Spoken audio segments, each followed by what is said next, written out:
এবং এই কাজটা করার জন্যই কিন্তু আমাদের সরকারের পক্ষ থেকে যে আগ্রহ আন্তরিকতা উদ্যোগগুলি আমরা গ্রহণ করেছি, আমরা আশা করি যে অন্যান্য সকল শক্তি সেই বিষয়টাকে গ্রহণ করবে। যে দুর্বলতাগুলি ইতিমধ্যে বেরিয়ে পড়েছে তা হচ্ছে একদল লোক এটার কৃতিত্ব নিয়েই বেশি ব্যস্ত। এটার কৃতিত্ব কার এবং এর মধ্যে যে কে কত বেশি তারকায় পরিণত হয়েছেন এবং কে কত বেশি তারকা খ্যাতিকে আরো বর্ধিত করবেন, ডিজিটাল প্ল্যাটফর্মের এই তারকা খ্যাতির বর্ধিত গতির কারণে একটা মোহগ্রস্ততা কিন্তু লক্ষ্য করছি।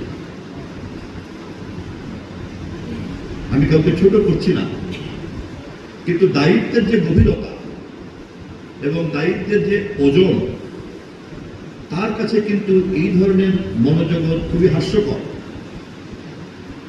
অতএব আমাদেরকে যে কঠিন দায়িত্ব শহীদরা দিয়ে গিয়েছে, প্রাণ দিয়ে যারা আমাদেরকে ভবিষ্যতের রোডম্যাপ তৈরি করে দিয়ে গিয়েছে, সেই রোডম্যাপ অনুযায়ী যদি আমাদেরকে চলতে হয় তাহলে এত বালখিল্যতা নিয়ে কিন্তু চলা যাবে না।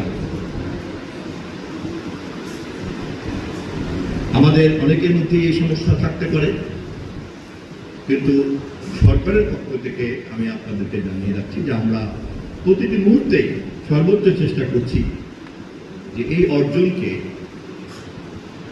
সমন্বয় করে সকল শক্তিকে সাথে নিয়ে আমরা এর একটা অভীষ্ট লক্ষ্যে নিয়ে যাব। এবং তা যেতে গেলে পরেই আমাদের প্রথম চ্যালেঞ্জটাই হচ্ছে যে আমাদেরকে সংসদীয় ব্যবস্থাটিকে একটা কার্যকরী ব্যবস্থায় রূপান্তরিত করা এবং ধারণ করা। এই কাজটি হচ্ছে সবচেয়ে মৌলিক কাজ।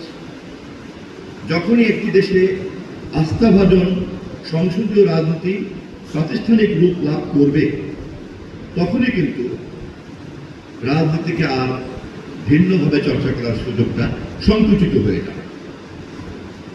আমরা ইতিমধ্যে এই চ্যালেঞ্জটা ফেস করছি। আমরা দেখেছি যে গণতান্ত্রিক মূল্যবোধ এবং সংস্কৃতির অভাবের কারণে সংসদে বিতর্কের সকল সুযোগ থাকা সত্ত্বেও গণতান্ত্রিক আন্দোলনের কোনো মিত্র শক্তিরা তারা এই অভ্যাসের মধ্যেই ঢুকে পড়ছেন বারবার। আমরা বিশ্বাস করতে চাই যে এই বিভ্রান্তি থেকে তারা বেরিয়ে আসবেন। আমরা আশাবাদী এবং আমরা চেষ্টা করব শেষ মুহূর্ত পর্যন্ত, কেননা কোনোভাবেই শহীদের অর্জনকে আমরা হারাতে দিতে পারি না।